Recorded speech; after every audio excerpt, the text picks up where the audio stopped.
Juliet and Sam and Mani, Viking and Sam, George and Mani, no program. Saya butuh duit 1 triliun. Rupa dahulu tak sempat bernama, ia lewat sebagai jeda di antara kata. Mata mengingat tanpa menyimpan wajahnya, dan tampan berubah jadi sunyi yang terasa. Di Aratnasun, ada satu nama yang tidak pernah dicari, tapi selalu ditemukan, bukan di peta, bukan di silsilah. Ia muncul seperti jeda dalam kalimat, seperti kata yang lupa diucapkan, tapi semua orang tahu maknanya. Udin Gambut, dikenal sebagai pangeran yang hilang, padahal tak pernah tercatat sebagai pangeran manapun. Ia bukan pewaris tahta, melainkan pewaris persepsi. Tempat pulang bagi kata tampan, bahkan sebelum kata itu punya arti. Konon, sebelum Udin Gambut ada, keindahan di Aratnasun hanyalah pendapat, subjektif, bisa diperdebatkan, bisa dibantah. Namun sejak kehadirannya, kata tampan berhenti bernegosiasi. Ia menjadi objektif, seperti hukum alam, seperti gravitasi yang tak perlu diyakini agar bekerja. Warga Aratnasun tidak menunjuk Udin Gambut, mata mereka yang bergerak sendiri, ingatan mereka yang tersandung, pikiran mereka yang melambat, seolah dunia lupa urusannya sendiri ketika ia lewat. Aneh memang, seseorang yang keberadaannya lebih nyata daripada rupa, lebih pasti daripada argumen, lebih objektif daripada cermin.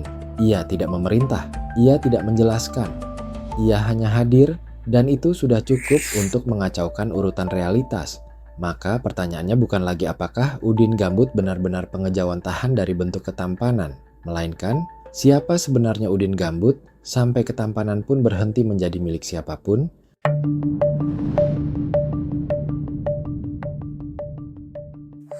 Di Aratnasun, pernah ada satu pertanyaan yang berulang, seperti iklan murahan. Siapa pria paling tampan? Pertanyaan ini memantul dari pasar ke gang sempit, dari diskusi serius hingga bisik-bisik menjelang tidur.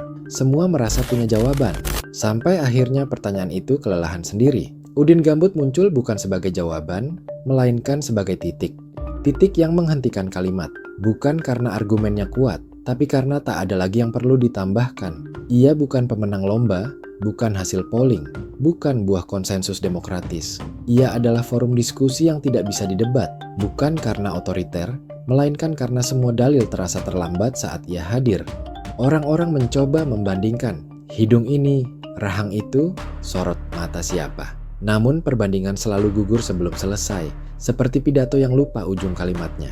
Menurut kebiasaan lama Aratnasun, setiap perdebatan butuh lawan seimbang. Masalahnya, Udin Gambut tidak memberi ruang untuk posisi seberang. Ia tidak menolak debat, ia hanya membuat debat kehilangan fungsi. Seperti tanda tanya yang akhirnya sadar bahwa ia tidak sedang mencari jawaban, melainkan tempat berhenti. Dan sejak hari itu, setiap kali pertanyaan tentang ketampanan muncul, warga Aratnasun tak lagi mencari siapa.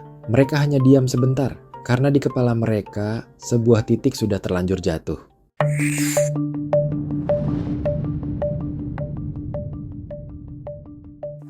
Di Aratnasun, ada kebiasaan kecil yang dianggap wajar, mencari kekurangan, terutama saat membicarakan laki-laki. Kurang tinggi, terlalu pendiam, senyumnya aneh, rahangnya tanggung. Kekurangan adalah mata uang sosial. Ia membuat penilaian terasa adil dan membuat iri terasa bermoral. Namun kebiasaan itu runtuh pelan-pelan setiap kali nama Udin Gambut disebut. Bukan karena orang berhenti kritis, melainkan karena kritik kehilangan pegangan. Seperti tangan yang mencari sudut pada sebuah lingkaran sempurna. Udin Gambut tidak sempurna dalam arti suci atau ilahi. Ia hanya tidak menyediakan celah. Setiap sudut pandang yang berusaha mencari celah justru kembali ke titik awal, lelah, bingung, dan akhirnya diam. Seorang wanita Aratnasun pernah berkata, "Aku sudah mencoba tidak menyukainya." Kalimat itu jujur, tapi juga kalah. Karena pada Udin Gambut, kekurangan bukanlah sesuatu yang disembunyikan. Ia memang tidak dibutuhkan. Menurut logika lama, kesempurnaan selalu mencurigakan. Namun Udin Gambut tidak tampak mencurigakan. Ia terlalu wajar untuk dicurigai, terlalu tenang untuk dituduh. Maka warga Aratnasun perlahan sepakat tanpa kesepakatan. Udin Gambut bukan pria tanpa kekurangan. Ia adalah sudut pandang itu sendiri yang membuat kekurangan kehilangan arti.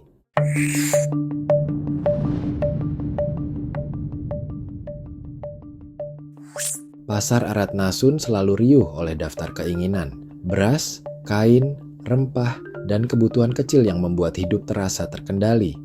Orang datang dengan niat jelas dan pulang dengan kantong yang terisi. Setidaknya, begitu biasanya. Namun ada kejadian ganjil yang berulang dan dianggap wajar. Seorang wanita masuk pasar untuk membeli sesuatu. Lalu Udin Gambut lewat. Langkahnya tidak cepat, tidak juga dramatis. Namun sesaat setelah itu, daftar belanja menguap. Nama barang terasa asing, tujuan menjadi kabur. Ingatan seolah tertukar dengan kehadirannya. Seperti dompet yang tiba-tiba lupa isinya. Para pedagang tak heran lagi.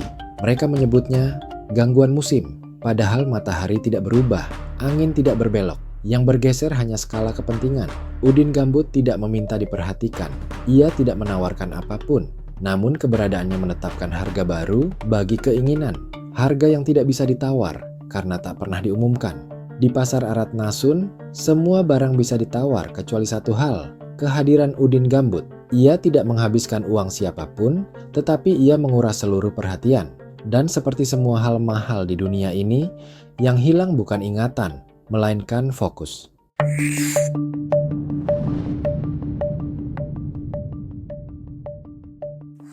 Di Arat Nasun, musim kemarau punya sifat buruk. Ia merasa berkuasa. Debu naik, panas berdiri tegak, dan banyak pria mulai yakin pada bayangannya sendiri. Cermin menjadi saksi berlebihan, dan pujian naik pangkat jadi kebenaran. Lalu Udin Gambut datang, tanpa mendung, tanpa petir, tanpa peringatan. Ia seperti hujan yang jatuh tepat saat kemarau sedang membusungkan dada. Tidak deras, tidak pula dramatis. Cukup untuk membuat semua klaim terasa lembab. Kehadirannya meredam, bukan meruntuhkan. Pria-pria yang semula yakin akan ketampanannya sendiri tidak kehilangan muka. Mereka mulai kehilangan urgensi. Seolah tiba-tiba sadar bahwa kesombongan adalah percakapan sepihak. Udin Gambut tidak pernah menantang siapapun. Ia tidak berkata, "Lihat aku."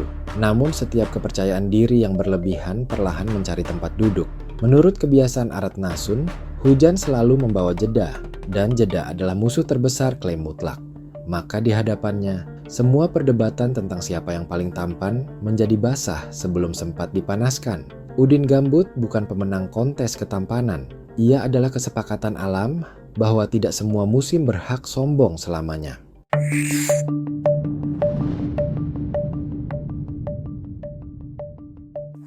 Para penyair Arat Nasun terbiasa menulis dari awal. Prolog panjang, metafora berlapis, dan janji tentang kesempurnaan yang akan tiba di akhir kalimat. Mereka percaya keindahan harus diperjuangkan dengan kata-kata yang sabar. Namun setiap kali nama Udin Gambut muncul, tulisan mereka berhenti di tengah. Bukan karena para penyair buntu, melainkan karena tulisan mereka terasa sudah selesai. Seolah epilog datang tanpa izin, menyelak sebelum cerita sempat dipanjangkan. Udin Gambut tidak merusak puisi, ia hanya membuat kelanjutannya tidak perlu. Setiap deskripsi tentang rahang tegas, sorot mata dalam, atau langkah berwibawa terdengar seperti pengulangan. Menurut perasaan para penyair yang sulit dijelaskan, menulis tentang kesempurnaan setelah ia lewat terasa seperti menambahkan catatan kaki pada hikayat yang sudah selesai. Para penyair tidak marah, mereka justru diam lebih lama, karena dalam diam itu, mereka sadar, Udin Gambut bukan inspirasi, ia adalah kesimpulan. Di Arat Nasun jarang ada epilog yang datang terlalu awal. Dan ketika itu terjadi, orang tidak menyalahkan cerita. Mereka hanya mengangguk pelan, mengakui bahwa beberapa hal memang tidak diciptakan untuk dijelaskan panjang-panjang.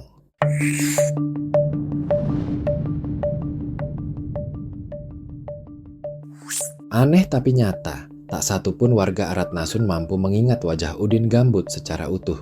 Mereka ingat jedanya, ingat bagaimana percakapan melambat, ingat kekacauan kecil yang tertinggal setelah ia lewat. Namun ketika diminta menggambarkan wajahnya, ingatan selalu runtuh menjadi perumpamaan. Ada yang berkata, ia seteduh senja. Ada yang bersumpah, sorot matanya. Seperti pagi yang baru dilepas langit. Namun tak satu pun deskripsi bertahan lebih dari 1 menit. Seolah rupa Udin Gambut tidak diciptakan untuk disimpan, melainkan hanya untuk dialami, lalu dilepaskan. Menurut kebiasaan lama, ingatan adalah cara manusia memiliki sesuatu. Namun Udin Gambut menolak dimiliki. Ia hadir sebentar, cukup lama untuk mengubah suasana, lalu pergi tanpa meninggalkan foto yang bisa dibingkai. Warga Arat Nasun akhirnya sepakat tanpa sadar. Mengingat wajah Udin Gambut adalah usaha sia-sia, yang bisa diingat hanyalah dampaknya. Seperti angin yang tak terlihat tapi menggeser tirai, atau hujan yang lupa rupa tapi dikenang baunya. dan mungkin disitulah letak kekuatannya. Udin Gambut bukan sosok yang menetap di kepala, ia hanya lewat dan dunia menyesuaikan diri setelahnya.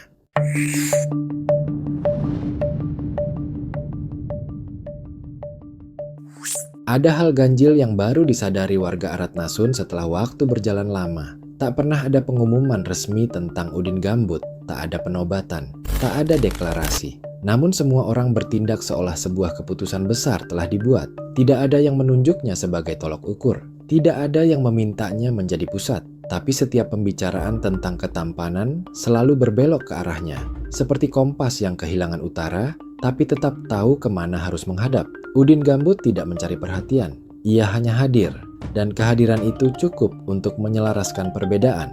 Di hadapannya, selera berhenti bersuara, pendapat menurunkan volume, dan ego memilih duduk di barisan kesepakatan. Menurut kebiasaan sosial Aratnasun, kesepakatan biasanya lahir dari debat panjang. Namun Udin Gambut membuktikan sebaliknya. Beberapa kesepakatan lahir dari kelelahan untuk menyangkal. Ia tidak pernah meminta disepakati. Ia tidak menawarkan pembenaran. Namun seperti gravitasi, semua perbandingan akhirnya tunduk tanpa sadar. Maka Udin Gambut bukan simbol kemenangan. Ia adalah jeda kolektif. Saat semua orang berhenti berargumen, bukan karena kalah, melainkan karena merasa perdebatan sudah sampai.